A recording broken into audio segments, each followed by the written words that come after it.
El Orion, que ahora lleva a los 4 tripulantes alrededor de la Luna, fue construido por Lockheed Martin y recibió de su tripulación el nombre de Integrity, integridad. Tiene aproximadamente el doble de la masa del módulo de mando del Apolo, un espacio habitable de algo más de 9 metros cúbicos en el módulo de tripulación, y sistemas de aviónica que no tienen parangón con nada que volara en los años 60. Su módulo de servicio, que proporciona propulsión, energía eléctrica y soporte de vida, fue construido por Airbus Defence and Space para la Agencia Espacial Europea, construido sobre la arquitectura del vehículo de transferencia automático TPUMA-Autobu, que abasteció la Estación Espacial Internacional entre 2008 y 2014. Es la primera vez en la historia del vuelo espacial tripulado que el módulo de servicio de una nave lunar americana fue diseñado y construido en Europa. Los 4 astronautas que forman la tripulación representan en su conjunto una constelación de primeras veces que no tiene precedente en ninguna misión única desde el Apolo 11. Reed Wiseman, comandante, 50 años, veterano de la ISS con experiencia de vuelo en órbita terrestre baja. Victor Glover, piloto, 49 años, el primer astronauta afroamericano en emprender un viaje lunar, que ya voló en la Crew Dragon de SpaceX en 2020 y que durante esta misión se convierte en la primera persona de color en viajar más allá de la órbita terrestre. Antes del lanzamiento, Glover articuló públicamente algo que suele permanecer implícito en la narrativa de las misiones espaciales: que prefería que este hito se viera simplemente como historia humana, no específicamente como historia negra, porque la ambición no debería estar segmentada por razas. Christina Koch, especialista de misión, 47 años, que ya ostenta el récord de la estancia más larga en el espacio por una mujer con 328 días consecutivos en la ISS, y que en esta misión se convierte en la primera mujer en viajar más allá de la órbita terrestre baja.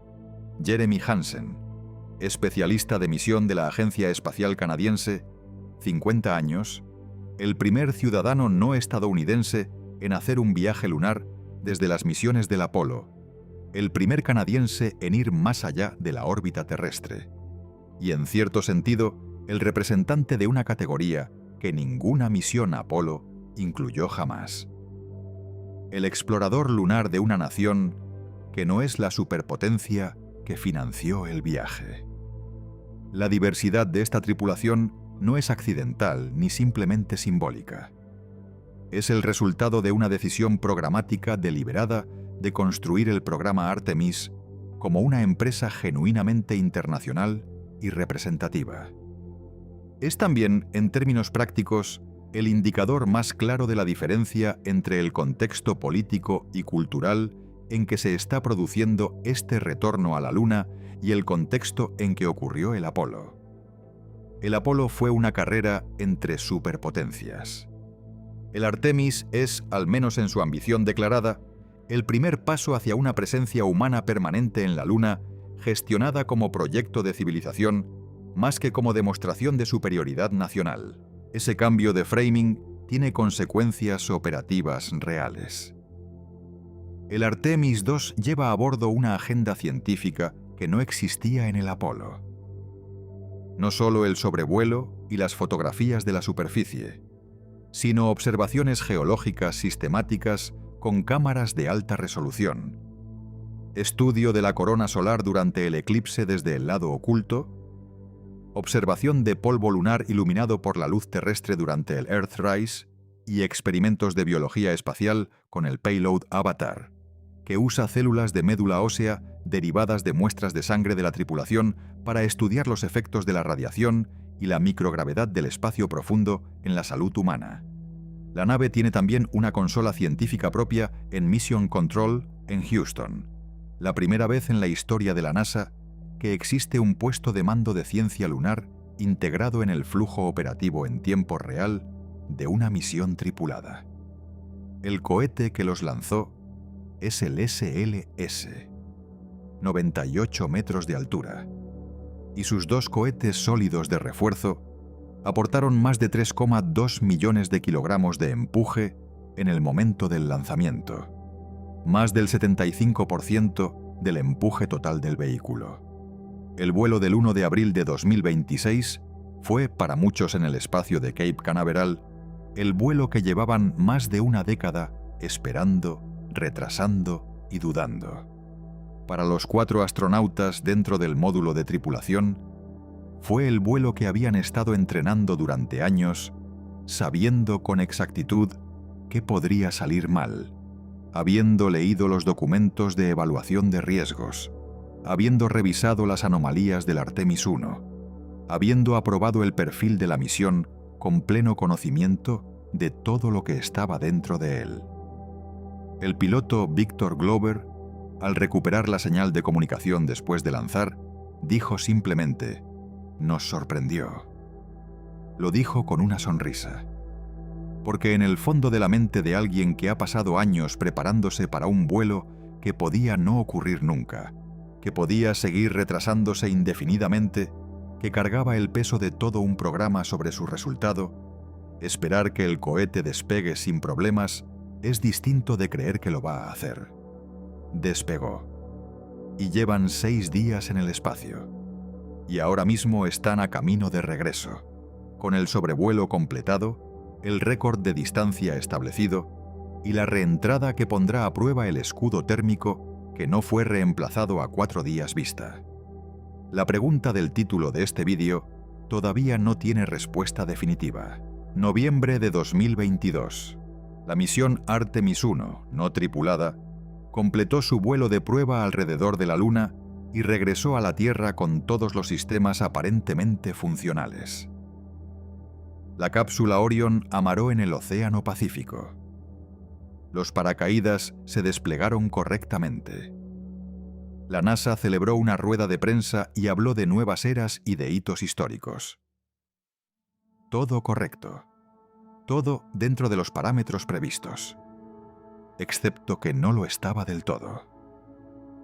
En las semanas y meses que siguieron al amerizaje, mientras los ingenieros sometían el hardware recuperado al tipo de análisis forense que solo se aplica a los sistemas que están a punto de llevar personas, encontraron algo que no debía estar ahí.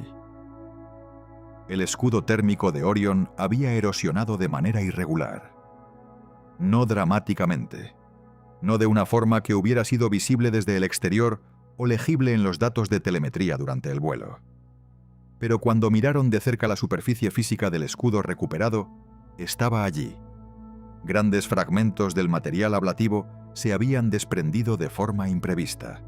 Había bolsas de erosión que habían penetrado más profundo de lo que predicaban los modelos térmicos. El material ablativo, una sustancia llamada ABCOAT, específicamente diseñada para quemarse de forma controlada y predecible durante la reentrada, no se había comportado como decían las simulaciones. Más concretamente, había evidencias de atrapamiento de gas. Burbujas se habían formado dentro del material durante el proceso de fabricación o durante el ciclo térmico de la reentrada. Esas burbujas crearon puntos de presión localizada. La presión causó grietas. Y las grietas causaron lo que los ingenieros llaman spallation, fragmentos del material del escudo térmico separándose físicamente de la superficie durante el momento de máximo estrés térmico de toda la misión. Hay un elemento del problema que merece ser subrayado porque define el límite fundamental de lo que la NASA podía hacer al respecto. El escudo térmico del Orión no es simplemente uno más grande que el del Apolo. A esa escala, el comportamiento térmico del material ablativo entra en un régimen que nunca había sido sometido a condiciones reales de reentrada. Las simulaciones estaban construidas sobre datos de un rango de tamaño diferente. Los modelos predijeron el comportamiento. Los modelos se equivocaron. No de forma catastrófica. La cápsula regresó, la temperatura interior permaneció dentro de límites aceptables, pero sí de una forma suficientemente consecuente para que ningún ingeniero responsable de volar personas pudiera ignorarla. Detente un momento con lo que eso significa físicamente. Durante la reentrada, el escudo térmico es la superficie frontal de la cápsula, la parte que golpea la atmósfera primero. Está haciendo su trabajo precisamente quemándose. Eso es intencional. El AVCOAT está diseñado para ablatarse, para sacrificarse a través de un proceso de combustión controlada que lleva la energía térmica lejos de la cápsula en lugar de hacia su interior. Las capas externas se queman. Las nuevas capas quedan expuestas. Esas también se queman. Es un sistema de sacrificio térmico, elegante en su simplicidad, y ha funcionado en cada reentrada de cápsula tripulada en la historia de la aviación espacial americana. Pero la spallation no es combustión controlada. La spillation es fractura incontrolada.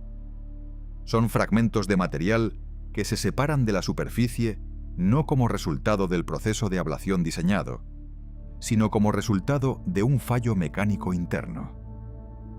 Y esos fragmentos, una vez separados, son arrastrados por el flujo hipersónico alrededor de la cápsula. Dependiendo de su trayectoria, pueden impactar otras superficies de la nave. Pueden viajar hacia atrás en la estela aerodinámica, en dirección al compartimento de paracaídas, el mismo compartimento que contiene el único sistema capaz de desacelerar la cápsula desde la velocidad terminal hasta una velocidad de amerizaje supervivible. Si los escombros de un escudo térmico que se está fragmentando impactan y dañan un paracaídas antes de su despliegue, la cascada de fallos derivada de ese único evento no tiene ninguna ruta de recuperación. Charlie Camarda, ex astronauta del transbordador espacial y especialista en escudos térmicos, fue uno de los primeros en articular públicamente la magnitud del problema. Si tuviera que dar una calificación a este escudo térmico de la A a la F, le daría una F. Una F clara. Daniel Rasky, ingeniero de sistemas térmicos retirado de la NASA con más de 30 años de experiencia y coinventor del material Pika que luego sirvió de base para el escudo térmico Pika-X de SpaceX, fue aún más tajante. En su evaluación, los seres humanos no deberían volar en un sistema así. La NASA pasó 18 meses investigando la anomalía. Identificó la causa raíz: gases atrapados dentro del AVCOAT que no salían con suficiente rapidez durante el proceso ablativo. Realizó pruebas adicionales, incluyendo evaluaciones de escenarios con daños más extensos que los observados en el Artemis 1, y concluyó que la estructura subyacente de la cápsula permanecería intacta incluso bajo condiciones superiores a las esperadas. Y llegó a una conclusión que refleja perfectamente la filosofía de gestión de riesgos que define esta misión. En lugar de reemplazar el escudo térmico, lo que habría causado demasiado retraso y un vuelo de prueba adicional considerado demasiado costoso, modificaron la trayectoria de reentrada. Un ángulo de descenso ligeramente más pronunciado. Menos tiempo en el pico de máxima carga térmica. Menor probabilidad de que el atrapamiento de gas y la spallation se repitieran a niveles que pudieran comprometer la misión. Es una solución elegante en exactamente la forma en que las soluciones de ingeniería suelen ser elegantes.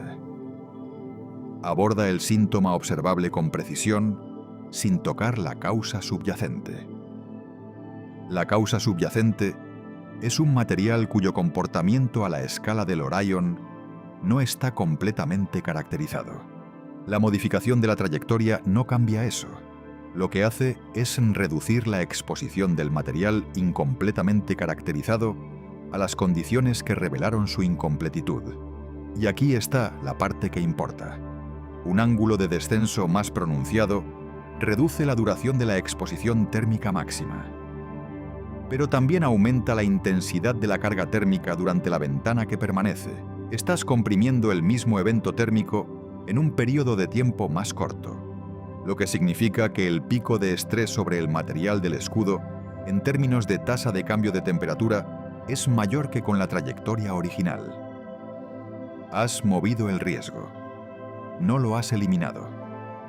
Y esa distinción entre mover el riesgo y eliminarlo es el concepto más importante para entender todo lo demás sobre esta misión. Porque ese mismo movimiento de riesgo, esa modificación de trayectoria, cambia también las condiciones en que se despliegan los paracaídas. El estado energético de la cápsula al llegar a la altitud de despliegue es diferente al que asumía el diseño nominal. Los paracaídas fueron validados contra las condiciones nominales, no contra las modificadas. Los riesgos están acoplados. Tirar de un hilo tensa otro. Hay un sistema instalado en la punta del cohete SLS que genera aproximadamente 180.000 kilogramos de empuje en menos de 3 segundos. Se llama Sistema de Abort de Lanzamiento. Y su propósito es arrancar la cápsula de una zona de explosión más rápido de lo que un ser humano puede procesar conscientemente que hay una explosión. La estructura tiene 13,4 metros de altura y está compuesta de 3 motores de combustible sólido. El motor de abort, que proporciona el empuje principal de extracción, el motor de control de actitud, que orienta y dirige la cápsula durante la maniobra, y el motor de separación, que se encarga de desvincular la torre de abort del módulo de tripulación para que los paracaídas puedan desplegarse. Los 3 motores fueron fabricados por Northrop Grumman. Los 3 fueron probados de forma individual en bancos de ensayo y validados en conjunto en pruebas de aborto en almohadilla y en ascenso realizadas con anterioridad al Artemis II. El motor de abort incluye además protección activa contra impactos de rayos, dado que los lanzamientos desde Florida ocurren en una región con actividad eléctrica frecuente. El mismo sistema de protección que conduce la corriente de un rayo lejos del motor fue desarrollado en el contexto de esta misión y, según Northrop Grumman, ya está influyendo en el diseño de otros motores cohete que la empresa fabrica. Para entender la cifra de empuje, considera esto. Los 2 cohetes sólidos de refuerzo del SLS, cada uno de 54 metros de altura, generaron juntos más de 3,2 millones de kilogramos de empuje en el lanzamiento. El sistema de abort, desde un único cohete del tamaño de un autobús escolar, supera el empuje combinado de los motores de un Boeing 747. Esa disparidad no es accidental. El sistema tiene que hacer todo eso en una ventana de tiempo medida no en segundos, sino en fracciones de segundo, porque en el momento de un fallo catastrófico del cohete, no puede esperar una decisión humana. No puede esperar a que un controlador de vuelo en Houston evalúe la telemetría y presione un botón. Para cuando cualquier ser humano en el circuito haya procesado conscientemente que algo va mal, la ventana para un aborto exitoso ya habrá abierto y puede que ya esté cerrándose. El sistema es automático. Los sensores monitorizan el rendimiento del cohete y si registran una firma consistente con un fallo catastrófico, el sistema actúa. Sin humano en el circuito, sin confirmación. La decisión la toma el software en milisegundos. La tripulación es extraída a 15 veces la fuerza de la gravedad. 15 GeV. Para referencia, los pilotos de caza en aeronaves de alto rendimiento típicamente experimentan entre 7 y 9 GT durante maniobras extremas y entrenan durante años para mantener la consciencia a esos niveles. El sistema de abort somete a la tripulación a 15 GE de forma involuntaria, sin preparación previa. Los astronautas lo describen como sentir el peso de un elefante sobre el pecho. No puedes respirar. No puedes mover los brazos ni las piernas. La sangre es forzada hacia la espalda y la cabeza, creando una presión intensa en los ojos, los oídos y los órganos internos. La secuencia completa dura apenas unos segundos. Esos segundos son todo lo que hay entre la tripulación y un cohete en llamas. El día del lanzamiento, durante la cuenta atrás, uno de los sensores en el controlador de la batería del motor de control de actitud del sistema de abort registró una temperatura más alta de lo esperado. Los equipos de tierra lo evaluaron durante varios minutos mientras el reloj corría. Concluyeron que se trataba de un problema de instrumentación, no de la batería en sí. La NASA lo calificó como no condicionante para el lanzamiento y procedió. El cohete despegó. La batería estaba bien. Eso es, en miniatura, lo que hace el sistema de abort durante toda la misión. Monitorizar continuamente, evaluar, distinguir entre señal real y ruido. Y esa distinción entre una firma de fallo real y una lectura espuria de un sensor es el filo sobre el que se asienta todo el valor del sistema. Esta es una de las verdades más contraintuitivas de la ingeniería de seguridad compleja. Los sistemas de seguridad no reducen el número total de maneras en que una misión puede fallar. Cambian la distribución de los modos de fallo. Cierran algunas vías y, por el mero hecho de existir como hardware complejo adicional en el sistema, abren otras. Consideremos el espacio completo de fallos posibles. Si el sistema de abort se activa correctamente durante un fallo real del cohete, la tripulación sobrevive. La nave es destruida, la misión se pierde, pero las 4 personas están vivas. Ese es el escenario previsto. Pero el sistema también puede activarse falsamente. Un mal funcionamiento del sensor, un error de software, una firma de vibración inesperada de un cohete perfectamente funcional que coincide con el perfil que la lógica de detección asocia con fallo estructural. En ese caso, la tripulación es extraída de un cohete que estaba funcionando. La misión se pierde, pero la tripulación está viva. Luego está el tercer escenario. El sistema no se activa durante un evento catastrófico real. Los sensores no lo detectan, o el algoritmo no reconoce la firma, o hay un fallo de hardware en el sistema de ignición exactamente en el momento en que más se necesita. Y finalmente está el cuarto escenario, el que vive en los rincones más filosóficamente incómodos del espacio de diseño de ingeniería. El sistema de abort actúa correctamente. El motor se enciende. La cápsula es extraída a 15 G. Alcanza su altitud máxima en la trayectoria de abort. Y entonces el motor de separación, el motor secundario diseñado para separar la torre de abort de la cápsula tripulada antes del despliegue de paracaídas, no se activa. La torre de abort permanece unida a la cápsula. Está sentada directamente encima del compartimento de paracaídas. Los paracaídas no pueden desplegarse a través de un motor cohete sólido. La tripulación ha escapado exitosamente del cohete en explosión. Y ahora está en una cápsula que cae hacia la Tierra sin sistema de paracaídas funcional. El sistema de abort los salvó de la explosión y los entregó a un resultado diferente, igualmente letal. Cuando construyes un sistema de seguridad, no estás haciendo la misión más segura en un sentido absoluto. La estás haciendo más segura en un sentido probabilístico dentro del dominio específico de fallo que el sistema fue diseñado para abordar.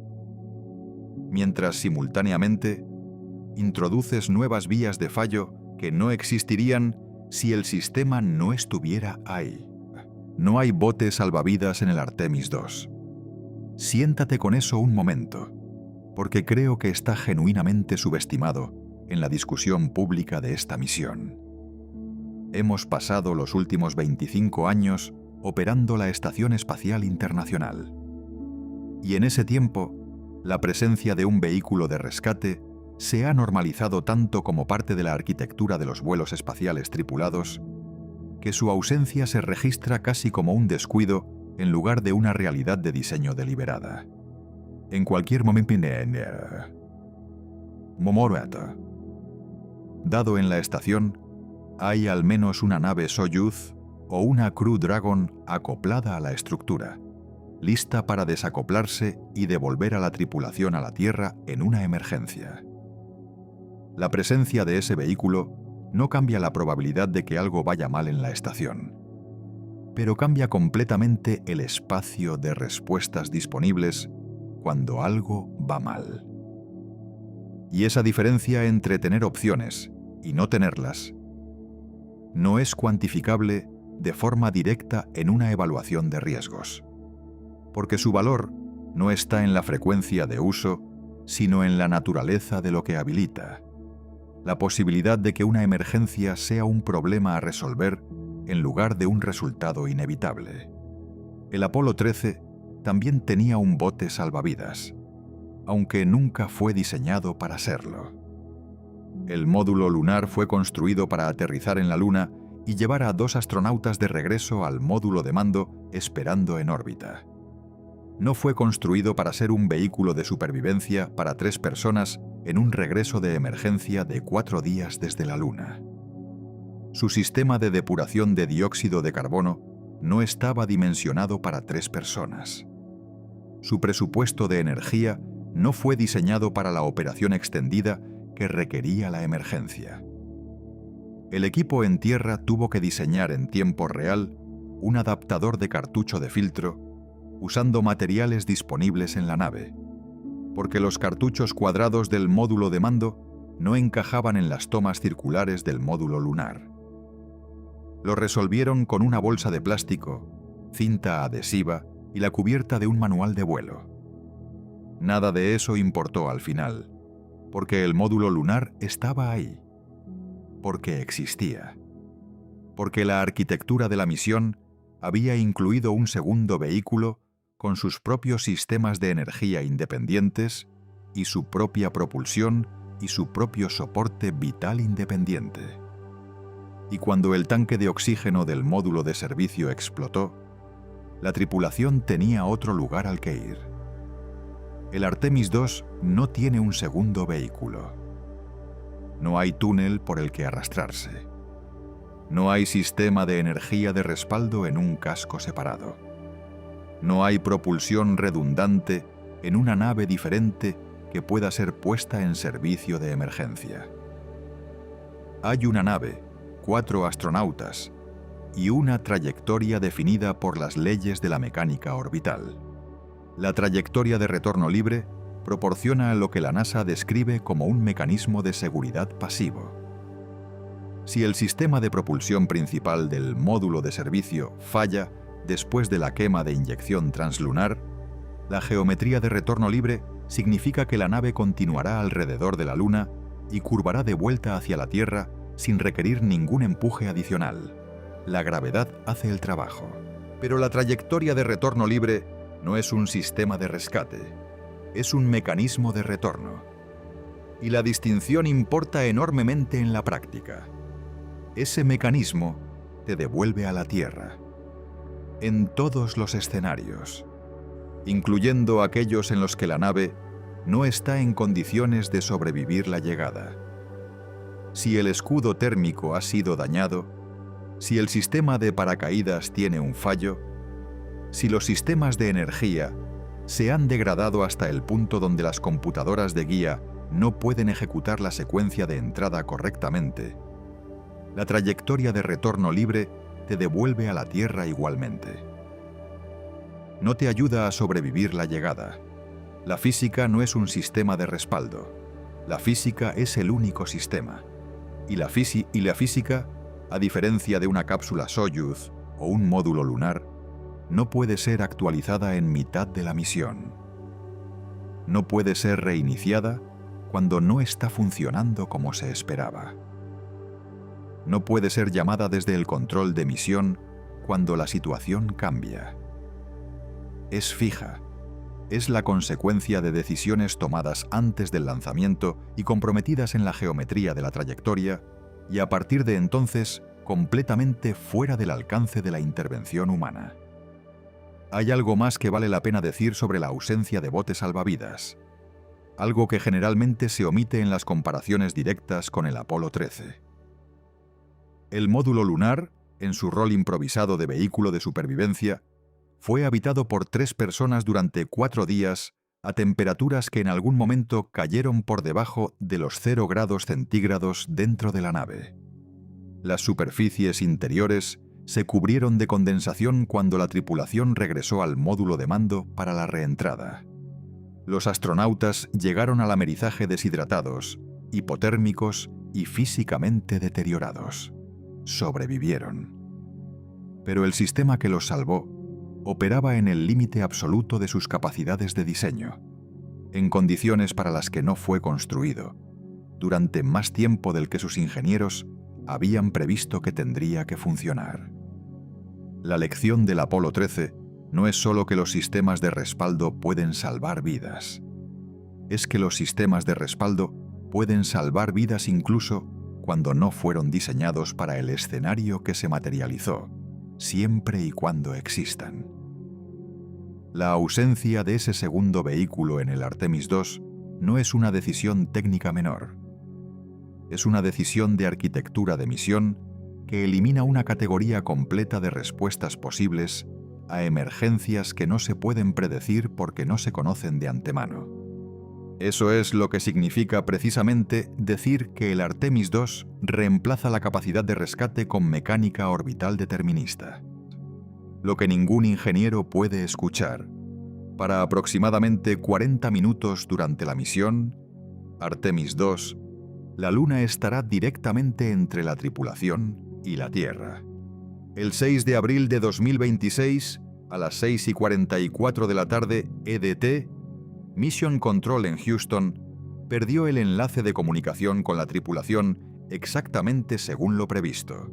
La red de espacio profundo, una infraestructura de 3 estaciones de radiotelescopios gigantes distribuidas en California, Australia y España, diseñada específicamente para mantener contacto con naves a distancias interplanetarias, se quedó apuntando a la Luna en silencio. No estaba averiada. No había fallo técnico. El problema era geométrico y absoluto. La Luna tiene 3.474 kilómetros de diámetro. No tiene atmósfera que disperse las señales alrededor de sus bordes. Y en ese momento se interpuso exactamente entre la nave y cada antena del planeta. A las 7:25 de la tarde, 41 minutos después, cuando la nave emergió por el lado opuesto del limbo lunar, la señal fue readquirida en cuestión de segundos. Las primeras palabras de Christina Koch al recuperar el enlace fueron: «Es maravilloso volver a escucharos». Esas 41 palabras representan todo lo que el control de misión supo sobre la tripulación durante ese intervalo. Que estaban vivos, que habían pasado. Los momentos que ocurrieron dentro de esa ventana son ahora parte del registro histórico de la misión, pero durante 40 minutos no lo eran para ningún ser humano en la Tierra. Cada señal de radio que el control de misión envía a la nave viaja en línea recta a la velocidad de la luz. Las ondas de radio no doblan alrededor de la Luna. Y cuando la nave pasa por detrás de ella, la conexión electromagnética entre la tripulación y cada ser humano en la Tierra es físicamente interrumpida. No degradada, no debilitada, interrumpida, desaparecida. Durante 40 minutos, el control de misión no puede escucharlos, no puede ver su telemetría, no puede enviar comandos, no puede advertirles, no puede ayudarles. La infraestructura de apoyo en tierra más sofisticada de la historia humana se convierte durante 40 minutos en una colección de antenas muy caras apuntando a una roca. El jefe de la NASA, Jared Isaacman, restó dramatismo al evento ante los medios. Desde Mission Control, lo describió como algo bastante rutinario, señalando que las pérdidas de comunicación ocurren incluso en misiones en órbita terrestre baja. Y técnicamente tiene razón. El apagón era esperado, planificado, incorporado en el horario de la misión. La tripulación preparó su agenda de observaciones científicas del lado oculto con anticipación, de forma que el tiempo detrás de la Luna estaría completamente ocupado independientemente del estado del enlace de comunicación. No estaba previsto que necesitaran pedir ayuda. No estaba previsto que necesitaran advertir de nada. Pero el piloto Victor Glover, antes del lanzamiento, dijo algo diferente sobre esos mismos 40 minutos. Me encantaría que el mundo entero estuviera rezando para que recuperemos la señal y volvamos a estar en contacto. Eso no es la descripción de algo rutinario.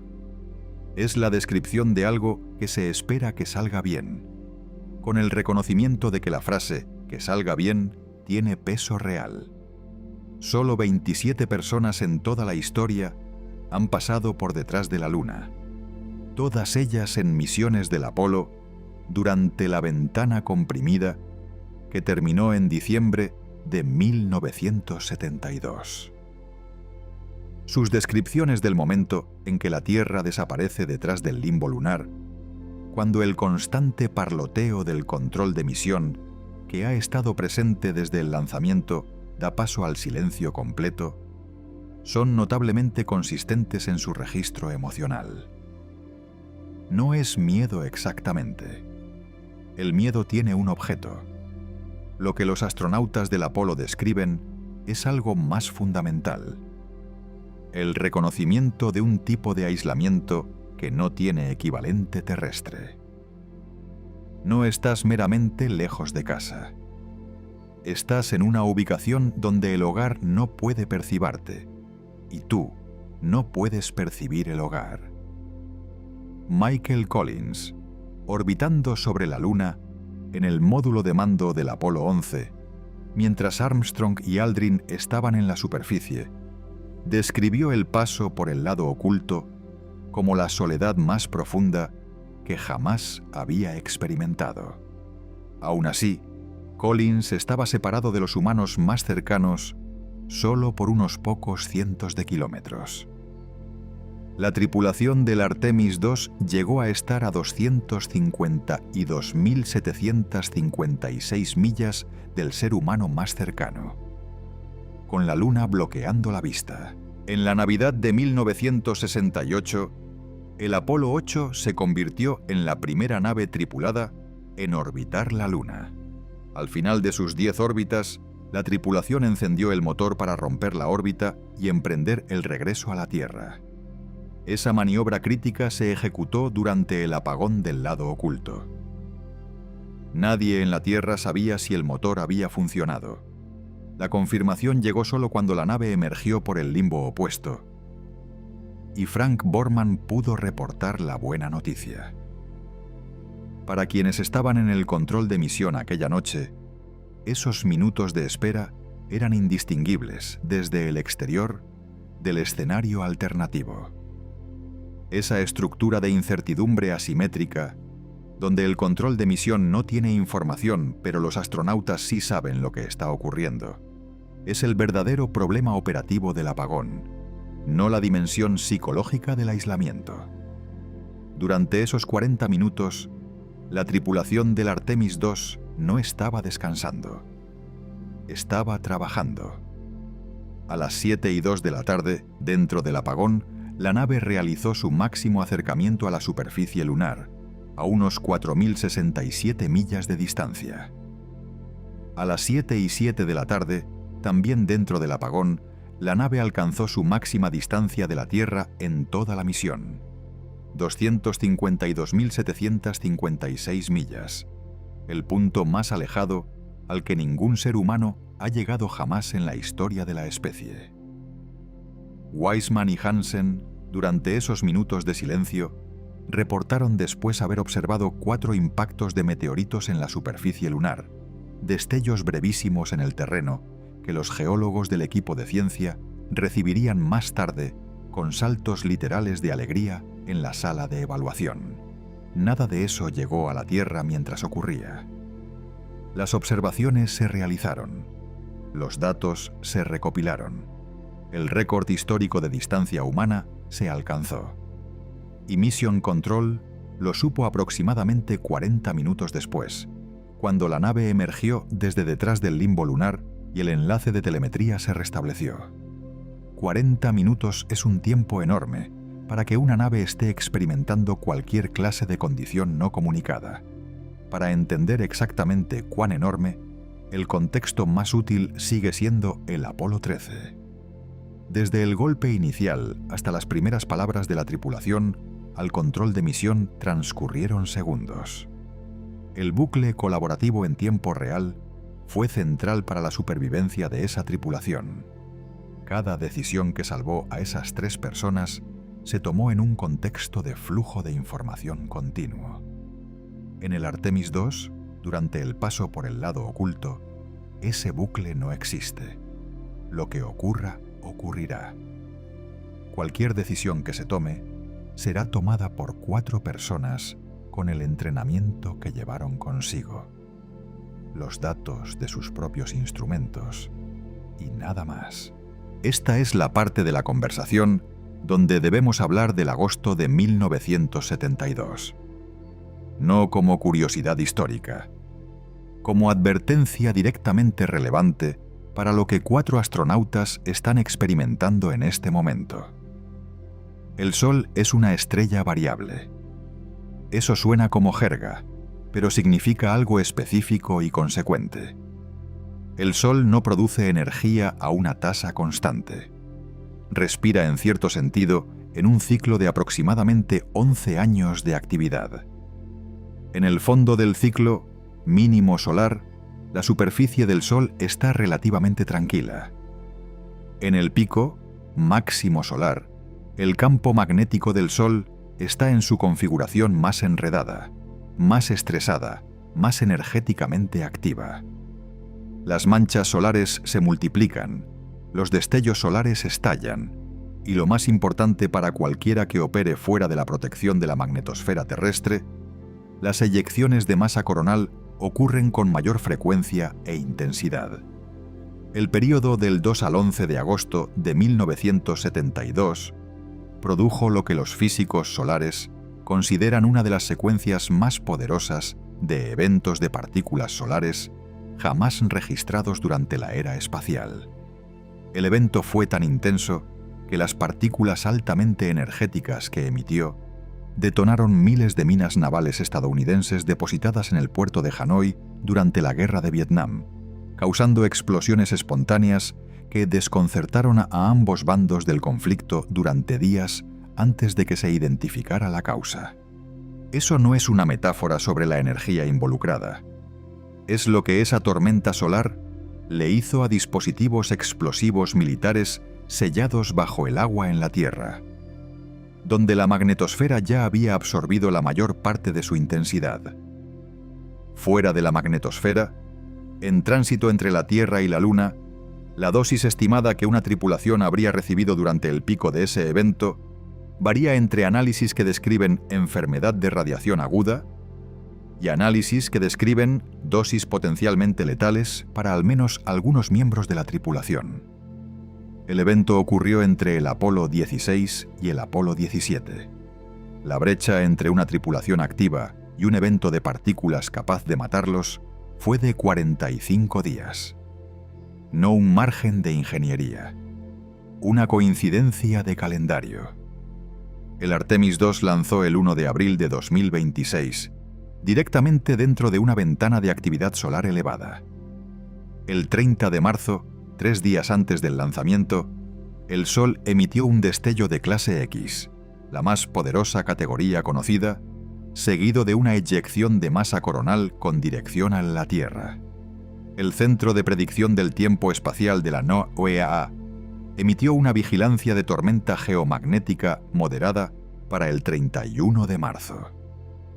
La NASA determinó que no había amenaza directa para el lanzamiento y procedió. El Sol no era todavía silencioso. Lo que hace al Artemis II cualitativamente diferente del Apolo en este aspecto específico no es solo la infraestructura de monitoreo, aunque esa diferencia es real y sustancial. Es la sofisticación del sistema de respuesta que se ha construido alrededor de esa infraestructura. El Grupo de Análisis de Radiación Espacial de la NASA, con base en el Centro Espacial Johnson en Houston, monitoriza el entorno de partículas energéticas en tiempo real durante toda la misión. La Oficina de Análisis del Tiempo Espacial de la Luna a Marte, en el Centro Goddard, proporciona evaluación continua de la actividad solar. El Centro de Predicción del Tiempo Espacial de la NOAA, con su red de satélites geoestacionarios GOES, proporciona datos de monitoreo solar en tiempo real que alimentan modelos de predicción. En la órbita de Marte, el rover Perseverance fue utilizado como vigía solar durante el período previo y posterior al lanzamiento. Dado que Marte se encontraba en el lado opuesto del Sol respecto a la Tierra, sus cámaras Mastcam-Z podían observar manchas solares hasta 2 semanas antes de que rotaran hacia el hemisferio visible desde la Tierra, proporcionando un sistema de alerta temprana sin precedentes. Para esta misión, la NASA también incorporó 2 nuevos modelos de predicción desarrollados por la Universidad de Michigan. Un modelo de aprendizaje automático entrenado con imágenes del Sol y su corona desde 1995, capaz de calcular la probabilidad de una tormenta de partículas solares con hasta 24 horas de anticipación, y un modelo de física que estima la severidad de la radiación una vez iniciado el evento. Los datos provienen de 2 naves: el Observatorio de Dinámica Solar, que fotografía el campo magnético del Sol en luz visible y ultravioleta, y el Observatorio Solar y Heliosférico, que monitoriza la corona. Juntos, estos sistemas pueden detectar las firmas precursoras de una eyección de masa coronal antes de que el plasma abandone la superficie solar. Hay 6 sensores ERA, evaluadores híbridos electrónicos de radiación, distribuidos en distintos puntos del módulo de tripulación del Orion, midiendo dosis y tasas de dosis en tiempo real. Los astronautas llevan además dosímetros activos personales. El módulo de servicio europeo incorporó versiones actualizadas de los sensores M42 del DLR alemán que volaron en el Artemis I, con 6 veces más resolución para distinguir entre diferentes tipos de energía. Todo ese hardware produce un cuadro de la exposición acumulada de la tripulación con una granularidad que los astronautas del Apolo simplemente no tenían. Si los sensores detectan un aumento anómalo en el flujo de partículas, el sistema dispara una alarma. La tripulación se mueve al refugio de radiación designado. No es una habitación blindada separada, sino un área definida dentro de la cápsula donde la tripulación puede posicionarse para maximizar el material entre ellos y el flujo entrante, usando la estructura de la nave, los suministros de agua y comida almacenados, el equipo de las bahías de almacenaje como blindaje adicional. El eslogan operativo del sistema es directo. Una vez que la tripulación añade masa entre ellos y las partes de la cápsula más expuestas, pueden continuar con sus funciones normales. Pero considera el escenario en la intersección de 2 vulnerabilidades separadas. Si un evento importante de partículas solares comienza mientras la tripulación está detrás de la Luna, si el inicio de la tormenta cae dentro de la ventana de 40 minutos de apagón, el control de misión tiene toda la información. El sistema de monitoreo está activo. La alerta sería enviada inmediatamente si el enlace estuviera activo, y la tripulación no tiene forma de recibirla. Los instrumentos de la nave pueden detectar el inicio del aumento del flujo de partículas.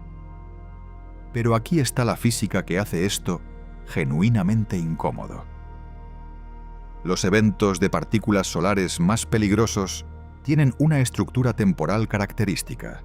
Las partículas de mayor energía, los protones que viajan a una fracción significativa de la velocidad de la luz, llegan primero como precursor relativamente breve del cuerpo principal de la ola. Este precursor es la advertencia. Si lo reconoces rápidamente, tienes algo de tiempo. Ese tiempo de anticipación se mide en minutos. Si la tripulación está ejecutando una quema de navegación, o gestionando una anomalía de sistema no relacionada, o lidiando con cualquiera de las otras demandas operativas del paso por el lado oculto, en el momento en que los monitores de radiación empiezan a registrar lecturas anómalas, si nadie está mirando esa pantalla específica en ese momento, el tiempo de respuesta se comprime. El precursor pasa. El evento principal llega. Y la posición de refugio, que habría reducido significativamente la dosis, se vuelve menos útil con cada minuto adicional de exposición que ocurrió antes de que la tripulación llegara allí. En el Artemis II esta intersección no se materializó. El Sol se portó bien durante los 40 minutos del apagón, pero la condición que hace posible esa intersección no fue eliminada. Fue aceptada como parte del perfil de riesgo de la misión. Ese perfil temporal, la latencia entre la exposición y los síntomas, es operativamente importante. Significa que si una exposición significativa ocurre durante el día 6 de la misión, durante el paso por el lado oculto o en cualquier otro momento, los primeros síntomas podría estar apareciendo en los últimos días del vuelo, cuando la tripulación está preparándose para la reentrada y el amerizaje. La reentrada requiere que la tripulación esté alerta, funcional, capaz de ejecutar procedimientos de emergencia si algo falla con el escudo térmico o los paracaídas. La degradación cognitiva que puede acompañar al síndrome de radiación aguda, incluso en sus formas leves, no es compatible con ese nivel de exigencia operativa.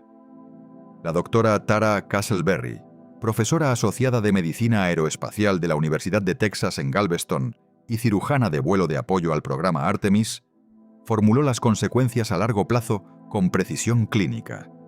Superar los límites de exposición acumulada de vida para los astronautas significa mayor riesgo de cardiopatía, deterioro cognitivo y de rendimiento a largo plazo.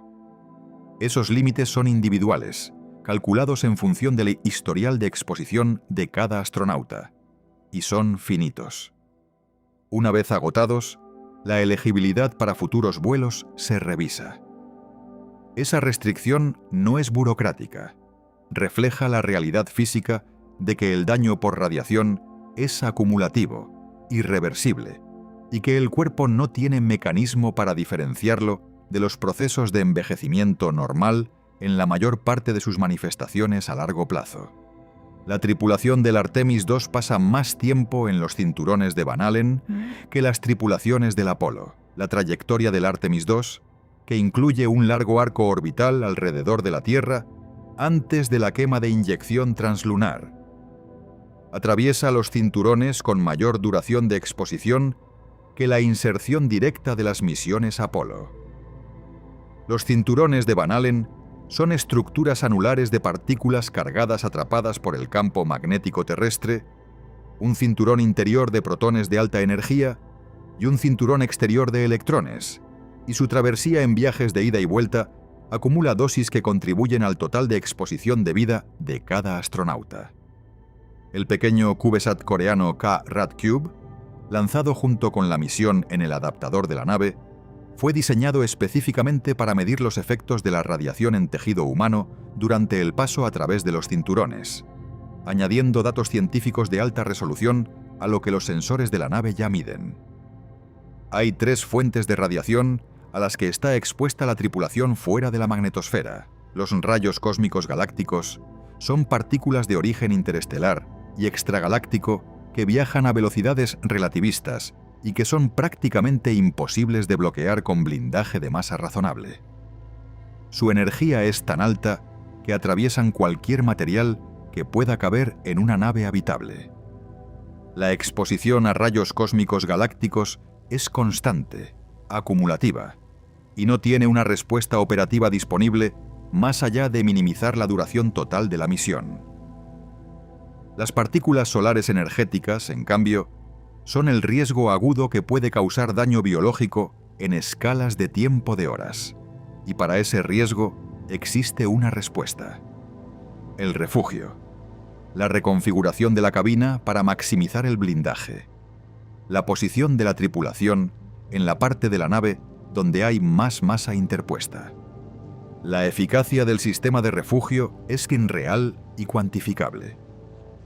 Los análisis ejecutados por los equipos de biología de radiación de la NASA, basados en los datos de los maniquíes Helga y SOAR del Artemis, uno más simulaciones de eventos de partículas solares de distintas intensidades, muestran que la configuración de refugio reduce significativamente la dosis recibida incluso en eventos severos. La frase que usa el analista de radiación de la NASA, Stuart George, para describir la dinámica de los eventos de partículas es particularmente útil para la intuición no técnica. No es como recibir un disparo. Es como estar sentado en una bañera que se llena gradualmente de agua. Las partículas llegan en masa, de todas direcciones, y la dosis se acumula a lo largo de horas. Eso significa que moverse al refugio 10 minutos después del aviso es mejor que moverse 30 minutos después.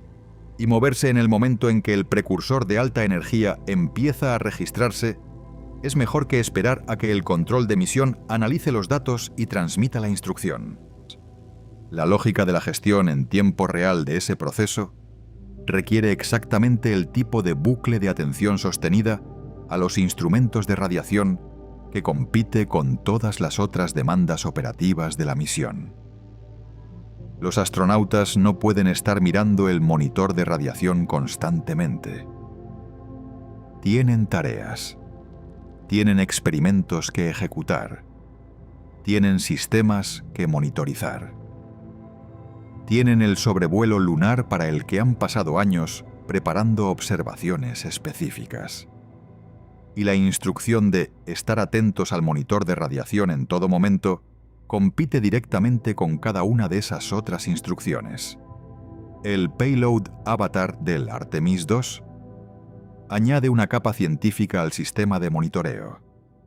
Usa dispositivos de QQS tipo chip de órgano, tejidos humanos funcionales cultivados en microestructuras del tamaño de un pulgar, para estudiar los efectos de la radiación y la microgravedad del espacio profundo en la fisiología humana.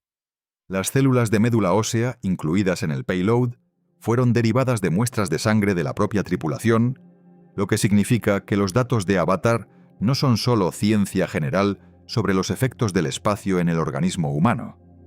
Son datos sobre cómo el espacio afecta específicamente a los organismos de estas 4 personas. Esa información será usada para refinar las evaluaciones de riesgo de radiación para las misiones posteriores. También significa que la tripulación es, en un sentido más literal de lo habitual, parte del experimento que está siendo ejecutado. El ecosistema completo de monitoreo que la NASA ha construido alrededor del riesgo de radiación del Artemis II, desde el Perseverance en Marte hasta los sensores Hera dentro de la cabina, desde los modelos de predicción de Michigan hasta el dosímetro personal en el traje de cada astronauta, representa un avance cuantitativo y cualitativo enorme respecto a lo que el Apolo tenía disponible. En el Apolo, la ausencia de un evento de partículas mortales fue suerte. En el Artemis II, la ausencia de ese evento puede ser suerte o puede ser el resultado de que el sistema de alerta funcionó y no hubo nada que alertar. La diferencia entre esas dos posibilidades no siempre es distinguible desde el exterior. Lo que sí se puede decir con certeza es que la tripulación del Artemis II está operando en un entorno donde la amenaza principal para su salud a largo plazo es completamente invisible, completamente inodora, completamente intangible, y solo detectable a través de instrumentos que deben ser consultados activamente para revelar lo que está ocurriendo. Esa condición, la amenaza que no puede ser sentida, pero que puede ser medida, que no puede ser evadida pero sí mitigada, que no produce dolor en el momento, pero puede producir enfermedad meses o años después, es quizás el aspecto del espacio profundo para el que la biología humana está menos equipada, y para el que la tecnología disponible en 2026 ofrece la mejor respuesta posible en el momento presente. que no es lo mismo que una respuesta suficiente en sentido absoluto.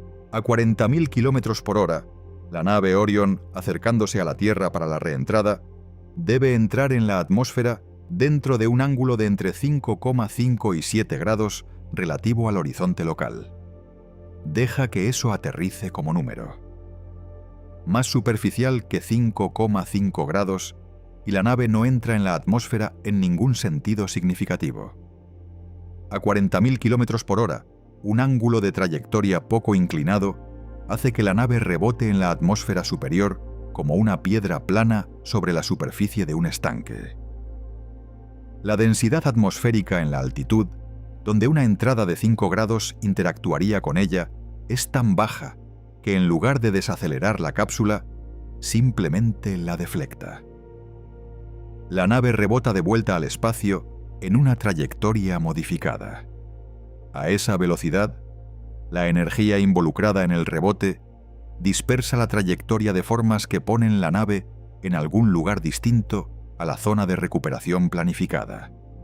Más pronunciado que 7 grados, y la atmósfera es suficientemente densa en el punto de entrada para crear cargas aerodinámicas y tasas de calentamiento que exceden lo que la estructura de la nave fue diseñada para sobrevivir. El escudo térmico, el que ya se fragmentó, encuentra un entorno térmico más extremo que su envolvente de diseño. 1,5 grados. Entre esos dos resultados hay una ventana de 1,5 grados. Extiende tu brazo completamente frente a ti y mira tu meñique. El ancho aparente de tu meñique a la longitud del brazo subtiende aproximadamente 1 grado de ángulo visual para un adulto típico. Tu ventana de entrada para el Artemis II tiene 1,5 grados de ancho. Y estás tratando de enhebrar esa ventana desde aproximadamente 400.000 kilómetros de distancia, viajando a 10 veces la velocidad de una bala de rifle, con una trayectoria que ha estado acumulando cualquier error de navegación que ocurrió durante el tránsito. Bajo condiciones nominales, la computadora de guía gestiona esto. El sistema de guía, navegación y control del Orion es considerablemente más sofisticado que cualquier cosa que volara en el Apolo. Procesa datos de sensores continuamente, calcula el vector de estado actual de la nave, su posición, velocidad y actitud, y hace correcciones en tiempo real para asegurar que la trayectoria de reentrada se mantenga dentro del corredor de entrada. Pero la computadora de guía es un sistema electrónico. Y cada sistema electrónico que opera en el entorno espacial está expuesto a radiación ionizante. Los mismos protones de alta energía del entorno solar que presentan un riesgo biológico para la tripulación, también presentan un riesgo para la electrónica. Cuando una partícula de alta energía pasa a través de un chip de memoria semiconductor, puede depositar suficiente carga en una sola celda de memoria para cambiar espontáneamente los bits almacenados allí de un 0 a un 1 o de un 1 a un 0. Los ingenieros llaman a estos eventos inversiones únicas de eventos, o más coloquialmente, bit flips. La mayoría de los bit flips en computadoras de nave son detectados. La electrónica moderna, endurecida contra la radiación, usa códigos de detección y corrección de errores. Bits redundantes adicionales que permiten a la computadora identificar cuándo un bit ha cambiado y corregirlo sin perder datos. El sistema funciona bien para la gran mayoría de los eventos. Pero un bit flip en una sola celda de memoria que almacena un parámetro de navegación crítico, si no es detectado y corregido, puede potencialmente traducirse en decisiones de trayectoria con consecuencias físicas. Una computadora de guía que cree que está apuntando a un ángulo de entrada de 6 grados, cuando en realidad está apuntando a uno de 4,5 grados, volará una trayectoria que rebota en la atmósfera.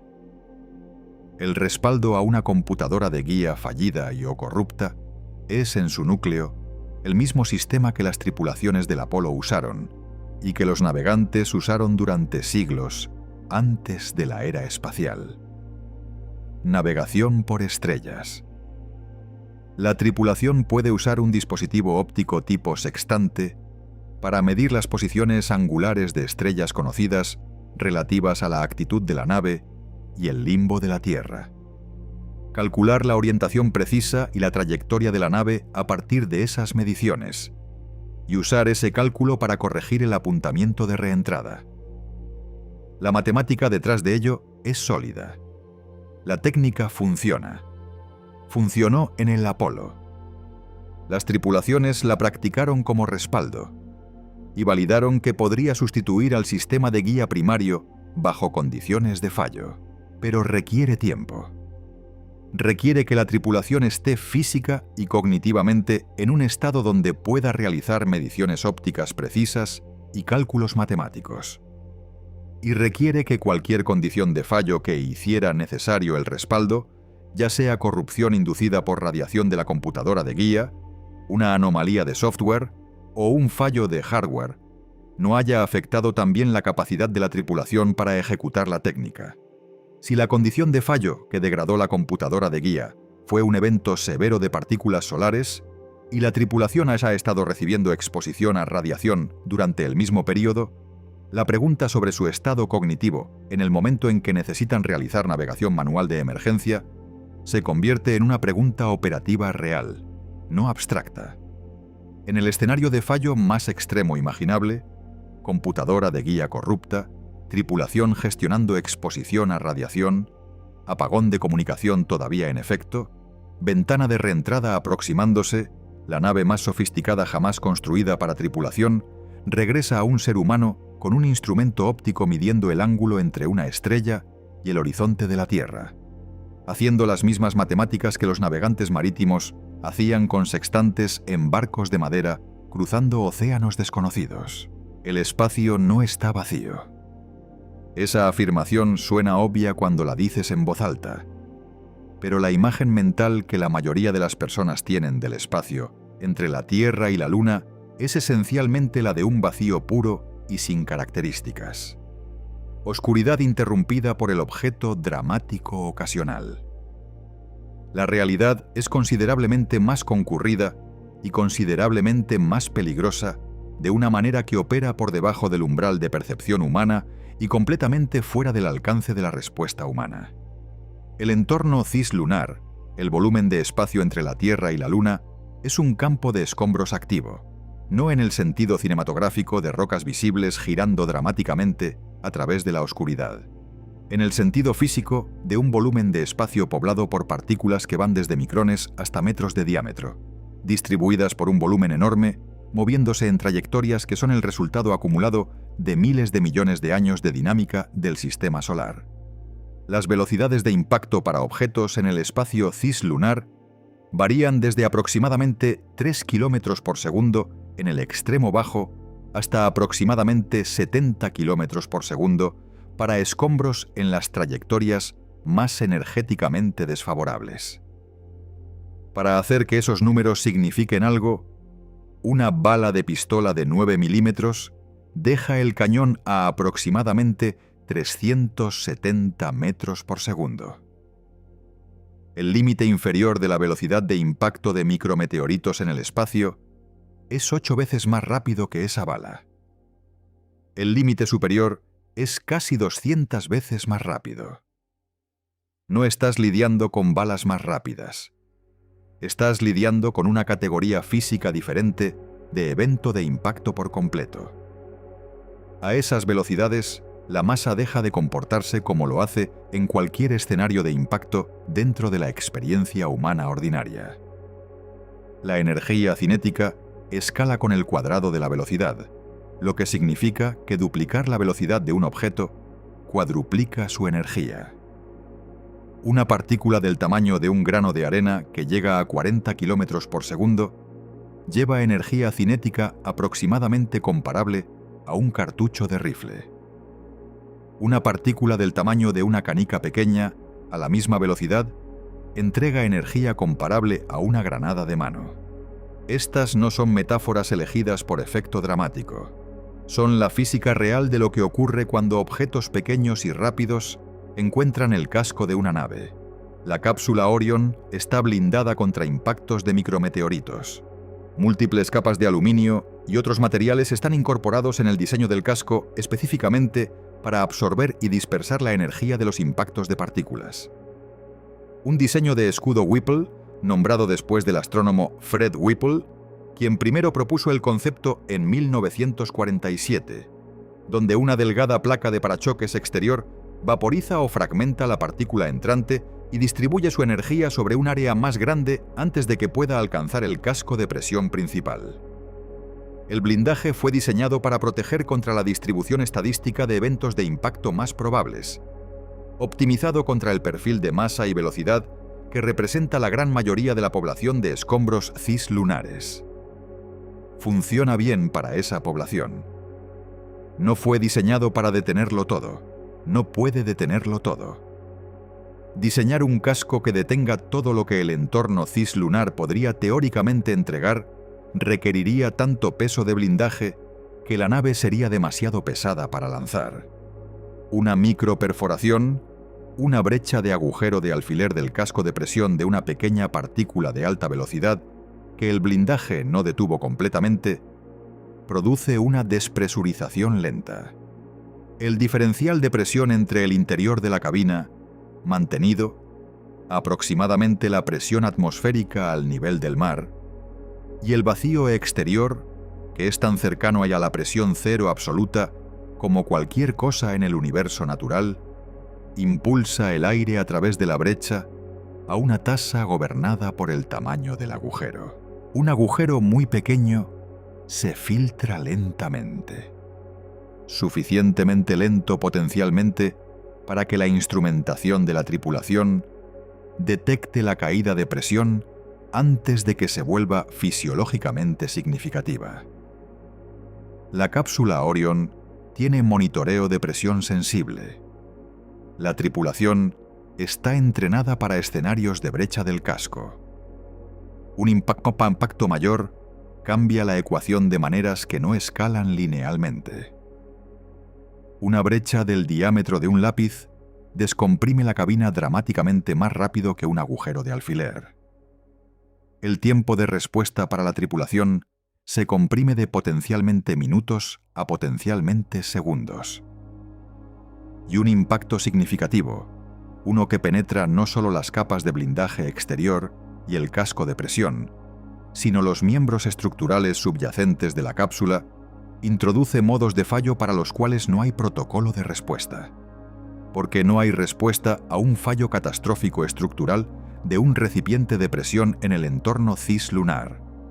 No hay parche, no hay procedimiento de reparación. La probabilidad de un impacto de micrometeoritos durante la misión del Artemis II es baja. La probabilidad de un impacto penetrante es menor. La probabilidad de un impacto que termine la misión es menor aún. Todas esas afirmaciones son precisas. También son, en un sentido muy específico, al margen del punto. El universo no consulta tablas de probabilidad antes de decidir dónde está una partícula dada en un día dado. La evaluación de probabilidad te dice qué esperar en un gran número de misiones.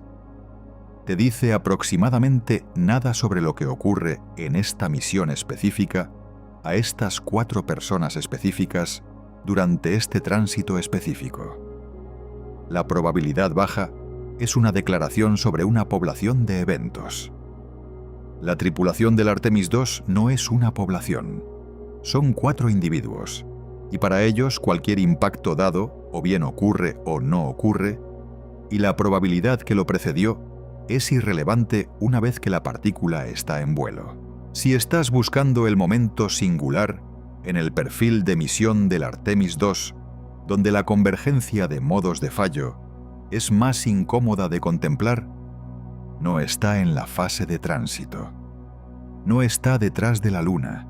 No está durante la ventana de exposición al máximo solar.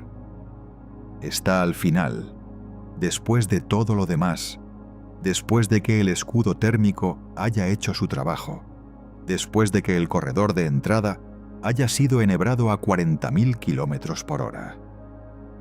El momento de máxima vulnerabilidad en el Artemis II es cuando se supone que 3 paracaídas deben abrirse sobre el Océano Pacífico. La cápsula Orion no planea hacia un aterrizaje. No tiene alas, ni pista, ni un enfoque aerodinámico controlado. Cae. Después de la reentrada, después de que el escudo térmico ha desprendido la energía térmica de la entrada atmosférica. Y la cápsula ha desacelerado desde la velocidad orbital hasta algo más cercano a la velocidad terminal de caída libre a baja altitud. El sistema de paracaídas se despliega en una cascada cuidadosamente secuenciada. Primero los paracaídas de mortaja para estabilizar la actitud de la cápsula y comenzar la desaceleración. Luego los 3 paracaídas principales, suficientemente grandes para que su área de dosel combinada cubra aproximadamente la huella de un edificio de oficinas pequeño, desacelerando el descenso hasta una velocidad de amerizaje que la estructura de la cápsula y la tripulación puedan sobrevivir. 2 de los 3 paracaídas principales deben funcionar. Este es el umbral. Un fallo está dentro de la tolerancia de diseño del sistema. Los 2 paracaídas restantes pueden todavía llevar la cápsula a una velocidad de amerizaje supervivible. 2 fallos no son tolerables. La tasa de descenso con un solo paracaídas excede lo que la estructura de la cápsula y los cuerpos de la tripulación pueden soportar al amerizar. Y aquí está la cosa sobre el sistema de paracaídas que lo conecta de vuelta a todo lo discutido anteriormente. Las condiciones de despliegue, la altitud, la velocidad, el ángulo de cabeceo de la cápsula, las cargas aerodinámicas que está experimentando en el momento del despliegue, no son independientes de las decisiones tomadas antes en la misión. La modificación de trayectoria que la NASA implementó para reducir la exposición térmica del escudo térmico cambia el estado energético de la cápsula en la reentrada. Un estado energético diferente en la reentrada significa un perfil de velocidad diferente a través de la atmósfera. Un perfil de velocidad diferente significa que la cápsula llega a la altitud de despliegue del paracaídas en una condición ligeramente diferente de la que asumía el diseño nominal de la misión. Los paracaídas fueron probados y validados contra las condiciones nominales. Las condiciones reales serán las modificadas. Ninguno de estos significa que los paracaídas vayan a fallar. Significa que las condiciones en las que se despliegan no son idénticas a las condiciones contra las que fueron principalmente validados, porque las condiciones anteriores fueron cambiadas para gestionar un riesgo diferente. Los riesgos están acoplados. Cambiar uno cambia el entorno que enfrentan los demás. Y luego está el escenario que no involucra ningún fallo catastrófico en absoluto. Ninguna explosión, ningún micrometeoritos, ningún fallo de paracaídas. Solo una quema que entrega ligeramente menos del empuje nominal. Una trayectoria que diverge del camino planificado por una fracción de grado. Tan pequeña que la telemetría inicial no la marca como crítica, acumulándose a lo largo de la distancia en una divergencia que se vuelve significativa solo cuando ya es demasiado tarde para corregirla con el presupuesto de propelente restante. Si el motor principal del módulo de servicio tiene un rendimiento inferior durante la quema de retorno crítica, no falla completamente, lo cual activaría protocolos de emergencia inmediatos, sino que entrega un 94 o 95% del empuje nominal en una duración de quema ligeramente más larga de la planificada, la geometría de la trayectoria cambia. La nave llega a la esfera de influencia gravitacional de la Luna en un vector ligeramente diferente al previsto. Y en lugar de que la geometría de retorno libre la curve de vuelta hacia la Tierra, la gravedad de la Luna la captura. La nave entra en una órbita elíptica alrededor de la Luna.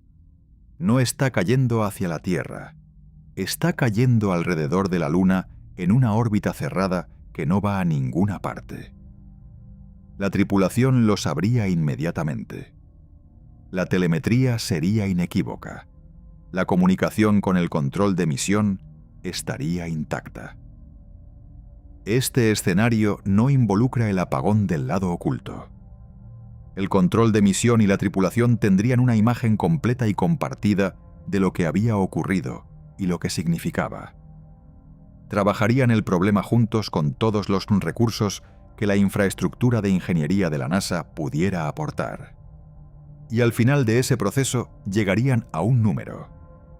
Una cifra de delta V, el cambio en velocidad requerido para salir de la órbita de captura lunar y establecer un rumbo hacia la Tierra. Y compararían ese número con el propelente restante en el módulo de servicio después de la quema de rendimiento inferior. Y si los números no coincidieran, si la física de la situación requiriera más energía de la que le quedaba a la nave para proporcionar, la conversación llegaría a un punto donde las opciones de ingeniería se habrían agotado. La Tierra sería visible a través de las ventanas de la cápsula. Una esfera azul y blanca aproximadamente del tamaño de una canica sostenida a la longitud del brazo, a unos 384.000 kilómetros de distancia. Una señal de radio cruza esa distancia en 1,3 segundos. La tripulación podría hablar con sus familias. Podría hablar con el control de misión. Podría ver con sus propios ojos el planeta del que vinieron y el planeta al que intentaban regresar. Y la mecánica orbital sería indiferente a todo ello. La proximidad no equivale a accesibilidad en el espacio. No puedes negociar con un campo gravitacional. No puedes improvisar tu salida de un déficit de propelente. La Tierra estaría justo ahí, visible y alcanzable por radio y completamente físicamente inalcanzable. Y la brecha entre esos dos hechos sería toda la historia de lo que significa ser un ser humano en el espacio profundo con un presupuesto de delta V insuficiente. Ese escenario, quieto, lento, técnicamente comprendido, supervivible en su inicio e insupervivible en su conclusión, es el que más limpiamente ilustra lo que el Artemis II realmente aceptó. No el fuego, no el impacto, las matemáticas. Hay una pregunta que aparece de forma recurrente en los comentarios de cualquier cobertura del Artemis II y que suena completamente razonable hasta que la examinas de cerca. La pregunta es esta.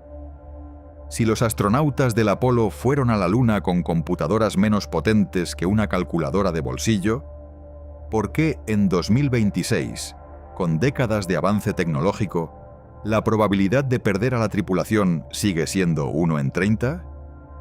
Es una pregunta legítima. Merece una respuesta honesta. Y la respuesta honesta tiene varias capas que contradicen la intuición de la mayoría de las personas sobre cómo funciona el progreso tecnológico cuando se aplica a sistemas de complejidad extrema. La intuición estándar sobre la tecnología funciona así. Los sistemas mejoran con el tiempo. Los ordenadores de 2026 son exponencialmente más potentes que los de 1972.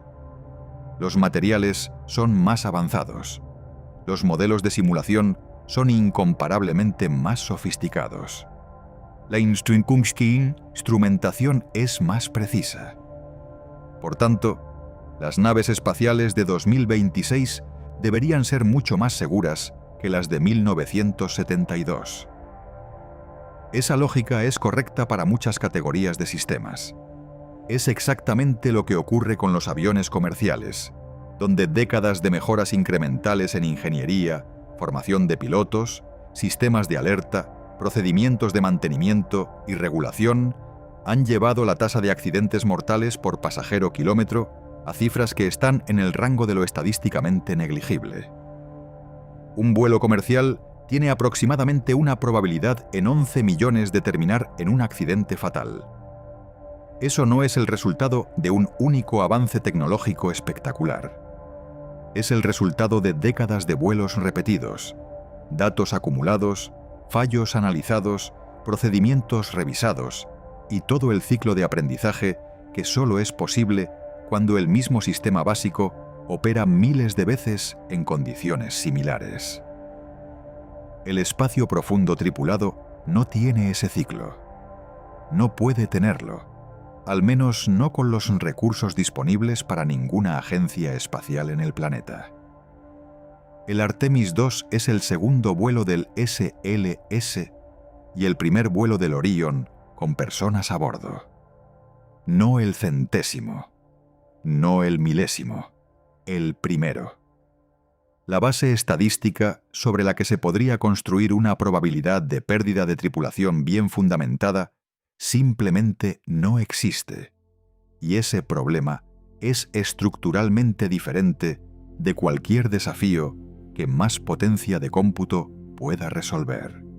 El ingeniero jefe del programa de vuelos comerciales tripulados de la NASA, John Honeycutt, lo articuló con una franqueza que raramente se escucha en las ruedas de prensa. No sé exactamente qué significa el número. Lo que quiso decir con eso no es que los ingenieros sean negligentes o que no hayan intentado calcularlo. Es algo más fundamental sobre la naturaleza de las evaluaciones de riesgo probabilístico cuando los datos de fondo son escasos. Para entender cómo se produce el número 1 en 30, necesitas entender qué es una evaluación probabilística de riesgos y qué no es. Una evaluación probabilística de riesgos, o PRIMRISC en la terminología de la NASA, es un método sistemático para identificar todos los modos de fallo de un sistema complejo.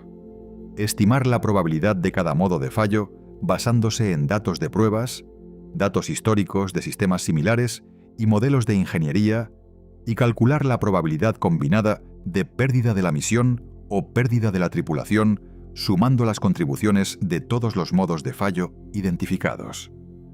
El resultado es un número, una probabilidad. Ese número tiene una apariencia de precisión. Tiene decimales. Está documentado en cientos de páginas de análisis técnico. Y esa apariencia de precisión es simultáneamente su virtud y su principal fuente de malentendidos. La NASA comenzó a aplicar PR sistemáticamente al transbordador espacial después del accidente del Columbia en 2003. Los resultados fueron reveladores en formas que nadie había anticipado completamente. El análisis retrospectivo concluyó que la probabilidad real de pérdida de tripulación por misión del transbordador era de aproximadamente 1 en 85, con un intervalo de confianza que incluía estimaciones tan optimistas como 1 en 123 y tan pesimistas como 1 en 59. El dato histórico real resultó ser 2 pérdidas de tripulación en 135 misiones, lo que equivale aproximadamente a 1 en 67, completamente dentro del rango calculado. El sistema funcionó, en el sentido de que el análisis fue retrospectivamente consistente con lo que ocurrió. Pero hay algo que ese análisis no pudo hacer. Se completó décadas después de que el transbordador comenzara a volar. Durante los primeros vuelos del programa, en los años 80, los gestores del programa habían estimado la probabilidad de pérdida de tripulación en torno a 1 en 100.000. Esa estimación no era deliberadamente deshonesta. Era el resultado de un modelo matemático aplicado a datos de componentes individuales en laboratorio en ausencia de datos de vuelo real. La diferencia entre 1 en 100.000 y 1 en 67 no se debe a mala ingeniería. Se debe a que el comportamiento de un sistema de complejidad extrema en condiciones de vuelo real no es completamente predecible a partir de sus componentes individuales, sin importar cuánto poder computacional apliques a los modelos. El problema tiene un nombre técnico: el espacio de estados desconocidos. En cualquier sistema complejo, hay modos de fallo que los ingenieros anticiparon y modelaron con cuidado. Hay modos de fallo que los ingenieros sospechaban pero no pudieron cuantificar con precisión porque los datos eran insuficientes. Y hay modos de fallo que nadie anticipó porque no habían ocurrido todavía. una PCSA solo puede incorporar los dos primeros grupos. El tercero, por definición, no está en el modelo. Y para un sistema que ha volado pocas veces, el tercer grupo puede ser el más significativo de los tres. El escudo térmico del Artemis I ilustra esto perfectamente. No fue un modo de fallo que los ingenieros no hubieran considerado. El Ave Quoad había sido estudiado, probado, modelado. Los análisis térmicos existían. Las predicciones existían. El problema fue que las predicciones eran incorrectas de formas que solo se descubrieron después de que el hardware real voló en condiciones reales a la escala real.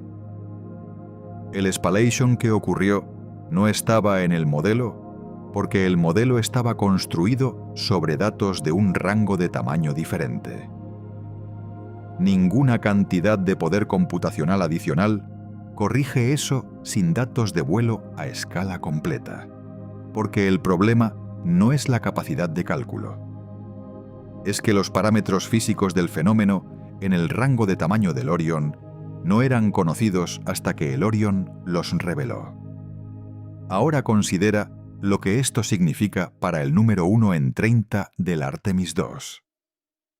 Ese número está calculado sobre la base del análisis técnico más sofisticado disponible, con los datos del Artemis I incorporados, con los modelos actualizados por el análisis de 18 meses del escudo térmico, con todas las evaluaciones de escenarios adicionales que la NASA realizó antes del lanzamiento. Ese análisis fue revisado por ingenieros externos. El administrador lo leyó. Los astronautas lo leyeron y decidieron volar. Y el número sigue siendo 1 en 30 porque esa es la estimación más honesta que el estado actual del conocimiento permite hacer. No porque los ingenieros sean incompetentes o los materiales sean primitivos, sino porque el sistema ha volado una vez sin personas. Porque hay modos de fallo acoplados que solo se revelan en condiciones de vuelo real con tripulación. Porque el comportamiento de los sistemas de soporte vital a lo largo de 10 días en espacio profundo, en presencia de radiación real, solo puede ser caracterizado plenamente haciéndolo. Y porque la física del espacio profundo no hace excepciones para los márgenes de seguridad establecidos en documentos redactados en tierra. Hay una comparación que clarifica esto mejor que cualquier otra. El Commercial Crew Program de la NASA, las misiones regulares de SpaceX con la Crew Dragon a la Estación Espacial Internacional, opera con un umbral de probabilidad de pérdida de tripulación de 1 en 200. No porque el Crew Dragon sea intrínsecamente una nave más segura que el Orion en términos absolutos, sino porque el Crew Dragon ha volado docenas de misiones. Tiene un historial operativo que permite calibrar los modelos contra datos reales. Los modos de fallo que podían revelarse en los primeros vuelos ya se han revelado, estudiado y corregido. Los motores han encendido miles de veces. Los paracaídas han funcionado repetidamente. El escudo térmico ha sido validado en condiciones reales en múltiples reentradas. El 1 en 200 no es una promesa de que el Crew Dragon no puede fallar. Es una estimación informada por un volumen de datos que el Artemis II estructuralmente no puede tener todavía. El espacio profundo añade una tercera dimensión a ese problema que ninguna cantidad de vuelos en órbita terrestre baja puede resolver por completo. Las condiciones operativas son cualitativamente diferentes de cualquier cosa que los sistemas hayan enfrentado antes. La radiación del espacio profundo, la temperatura, el vacío, el aislamiento electromagnético durante el apagón del lado oculto, las cargas térmicas de la reentrada lunar, que son diferentes de las reentradas desde órbita terrestre baja. Todos estos factores solo pueden ser caracterizados plenamente en la misión real. No en ninguna prueba en tierra, no en ninguna simulación, no en ningún vuelo orbital. El entorno del espacio profundo tiene propiedades que solo se revelan cuando un sistema complejo lo habita durante días. Eso no es un fracaso de la ingeniería moderna. Es una descripción honesta de los límites del conocimiento previo al vuelo para sistemas que operan en entornos que la humanidad ha habitado 27 veces en 53 años. La diferencia entre 2026 y 1972 en este aspecto específico no es que la tecnología sea mejor, aunque lo es en muchas dimensiones. La diferencia es que en 2026 tenemos suficiente comprensión de esos límites para documentarlos con precisión, para calcular la incertidumbre residual con rigor y para producir un número que refleja honestamente lo que sabemos y lo que no sabemos. El número 1 en 30 es más honesto que el 1 en 100.000 que el programa del transbordador declaró en sus primeros años. Eso no lo hace más cómodo de contemplar, pero sí lo hace más útil para cualquier persona que quiera entender de verdad lo que está pasando ahí fuera. Hay una segunda dimensión del problema que vale la pena examinar directamente, y que tiene que ver con la naturaleza de lo que un umbral de riesgo aceptable significa en la práctica para las personas que toman la decisión de volar. Cuando la NASA establece que el umbral de pérdida de tripulación para el Artemis II es 1 en 30, está haciendo una declaración técnica sobre el resultado de una evaluación de riesgo formal. Pero esa declaración técnica tiene que ser leída y aceptada por seres humanos concretos que van a subir a la nave.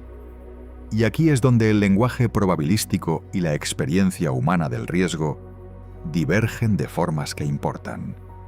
Una probabilidad del 3,3% de pérdida de tripulación significa, en términos estadísticos, que si realizaras 30 misiones idénticas al Artemis, 2 con esta misma nave y este mismo perfil de riesgo, esperarías que aproximadamente una de ellas terminara sin que la tripulación regresara.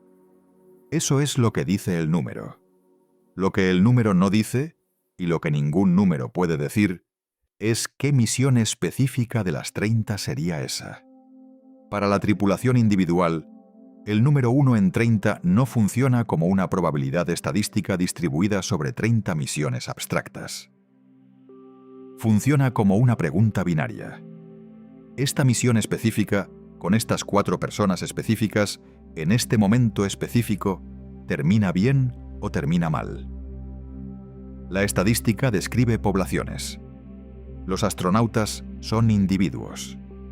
Y para un individuo, cualquier evento dado o bien ocurre o no ocurre, y la probabilidad que lo precedió no tiene valor operativo una vez que la nave ha despegado.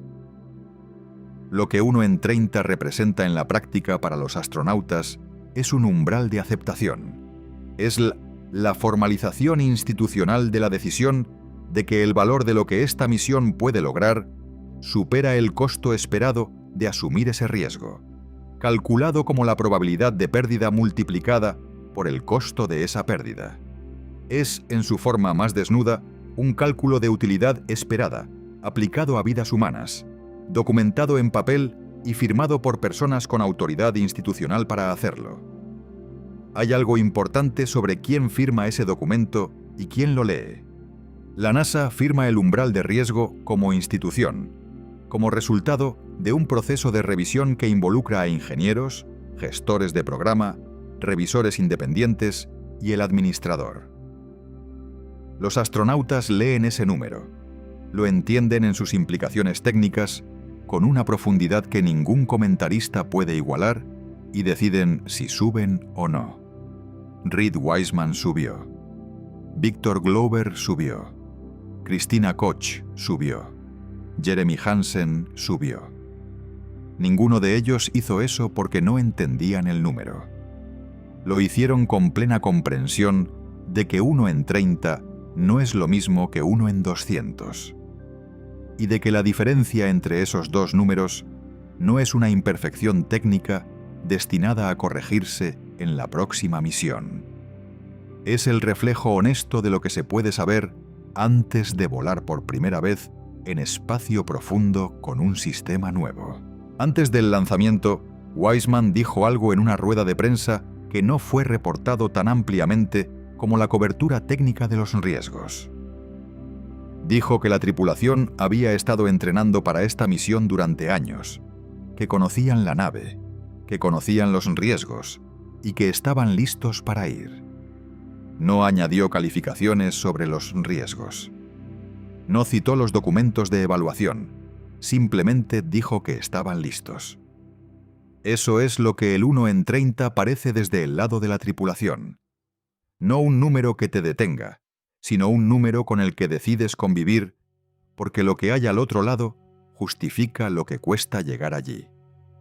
Pero hay una dimensión del número que permanece filosóficamente incómoda, incluso si aceptas la decisión de la tripulación como completamente racional y completamente informada.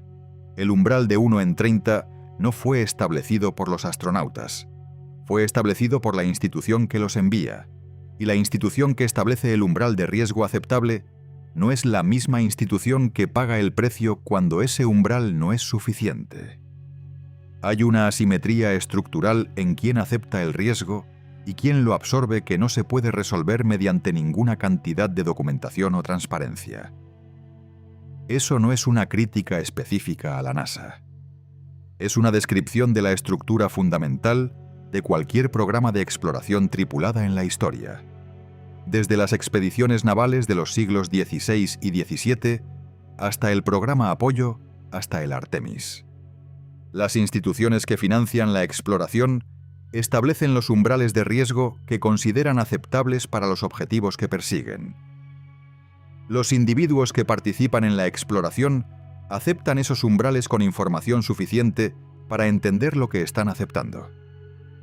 Y el resultado de esa negociación, cuando sale bien, se llama logro histórico. Cuando no sale bien, se llama tragedia. El Artemis II está ahora del lado que se llama logro histórico, o al menos en camino de estarlo. El flyby ocurrió. El récord de distancia fue batido. La tripulación emergió del lado oculto de la Luna con voces claras y con historias sobre impactos de meteoritos y eclipses solares que nadie en la Tierra había visto antes con ojos humanos. Cuando amaricen frente a las costas de San Diego, el viernes 10 de abril, el escudo térmico se habrá probado por primera vez en las condiciones que importan. Y los datos que recopile ese escudo al quemarse durante los 5 minutos de plasma sobre el Pacífico serán la información más valiosa disponible para el Artemis III.